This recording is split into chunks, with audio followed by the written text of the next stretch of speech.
এবার আমাদের কিছু ভয়েস চেঞ্জ করতে দেওয়া আছে, তাহলে নেক্সট কী করবো, আমরা ভয়েস চেঞ্জ করব।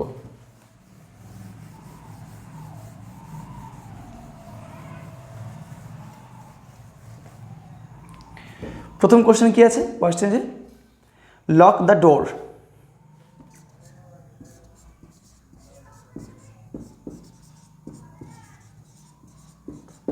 লক দ্য ডোর অর্থাৎ ডোরটাকে বন্ধ করো, লক করো, চাবি লাগাও। তাহলে এখানে জানি আমরা ভার্ব হচ্ছে লক করাটা, আর দ্য ডোর হচ্ছে অবজেক্ট, কিন্তু এখানে কোনো সাবজেক্ট নেই।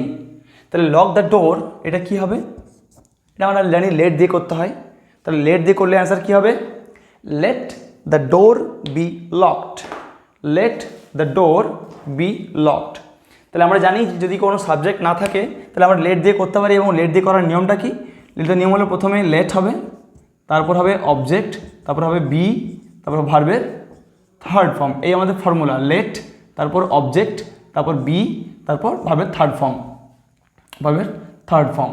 তাহলে আমরা কী করবো, কোনটা অবজেক্ট, আমার প্রথমে কী করবো, লেট লিখবো, আমি লেট লিখলাম। এবার কি আছে অবজেক্ট, কোনটা object, the door, the door আমি লিখলাম।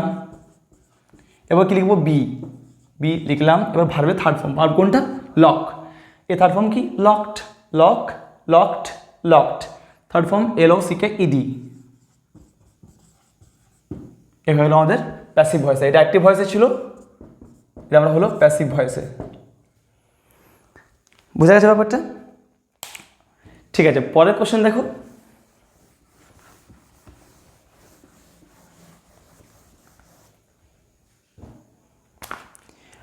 অসীম knows the solution to this problem. Asim knows the solution to this, আচ্ছা এখানে জায়গা হচ্ছে না, to this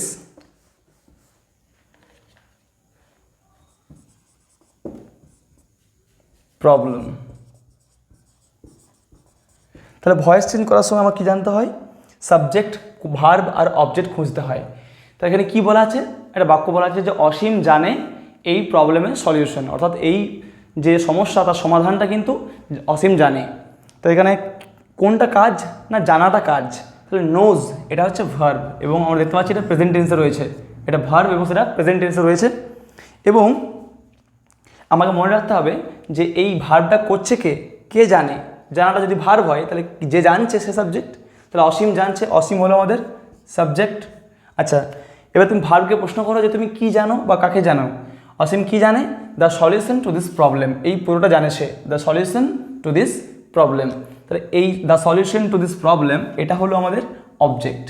তাহলে সাবজেক্ট পেলাম অসীম, নোজ পেলাম ভার্ব, আর the solution to this problem হলো অবজেক্ট। তাহলে এখানে আমাদের অ্যান্সার কী হবে, আগে আসবে অবজেক্টটা, দ্য সলিউশন, এটা অ্যাক্টিভ ভয়েসে ছিল, আমরা প্যাসিভ ভয়েসে করছি, the solution to this problem. তাই এটা হলো আমাদের অবজেক্টটা লিখলাম। এবার কি সেকেন্ড কাজ কি, আমার এটা বি ভার্ব আনতে হবে। বি ভার্ব এখানে কিছু নেই, তাহলে এটা প্রেজেন্ট টেন্সে যেহেতু আছে তাই আমি অ্যাম কিংবা ইজ কিংবা আর। এবার যেহেতু সলিউশন একটাই তাই আমরা ইজ করবো, the solution to this problem. কটা সলিউশন, একটাই সলিউশন, তাই আমরা ইজ করবো। The solution to this problem is, ভার্বের থার্ড ফর্ম কোনটা, ভার্ব নো, থার্ড ফর্ম কি, known, known. To Asim, by Asim নয়, টু অসীম। কেন বাই নয়, বাই বলতে কারো দ্বারা বোঝায়, কারো অসীমের দ্বারা জানা নেই, অসীমের কাছে জানা আছে। এই সমস্যার সমাধান অসীমের কাছে আছে, অসীমের দ্বারা আছে নয়, তাই দ্বারা বোঝালে আমরা বাই করবো, কিন্তু এখানে টু হবে, known to Asim. The solution to this problem is known to Asim. তাহলে এই হলো আমাদের দুটি ভয়েস চেঞ্জ, এবং আমাদের লাস্ট ভয়েস চেঞ্জ দেখে নাও।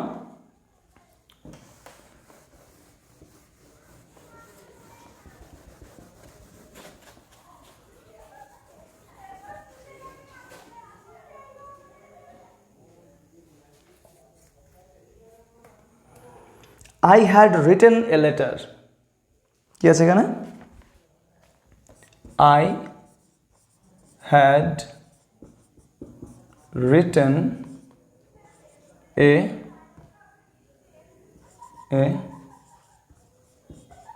লেটার। তাহলে আমি লিখেছিলাম একটা চিঠি, এখানে আই সাবজেক্ট, হ্যাড রিটেন হলো ভার্ব, আর কি লিখেছিলাম এ লেটার, এটা হলো অবজেক্ট। তাহলে সাবজেক্ট ভার্ব অবজেক্ট পেয়ে গেছি। তাহলে আমার অ্যান্সার কী হবে, এ লেটার আগে আসবে, এ লেটার অবজেক্ট এলো। এবার যেহেতু আমাদের হ্যাড এখানে আছে তাহলে হ্যাড বিন হয়ে যাবে ওটা, কারণ বি ভার্বটা বসবে, বি ভার্ব থার্ড ফর্ম বসবে কারণ হ্যাড বসে গেছে, তাই হ্যাড বিন বসলো।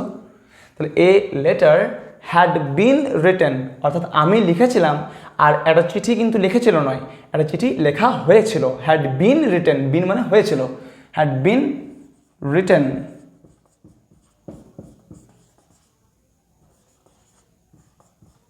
লেটার হ্যাড বিন রিটেন কার দ্বারা, আমার দ্বারা হয়েছিল, তাই বাই মি।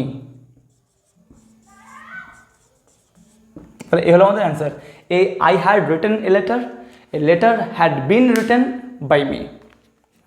ওকে, তাহলে আমাদের এখানে গ্রামার শেষ হয়ে গেল। এবার নেক্সট আমাদের যেসব কোশ্চেনগুলো রয়েছে যেগুলো আমরা পিডিএফ ফরম্যাটে বা রিটেন ফরম্যাটে প্রোভাইড করব।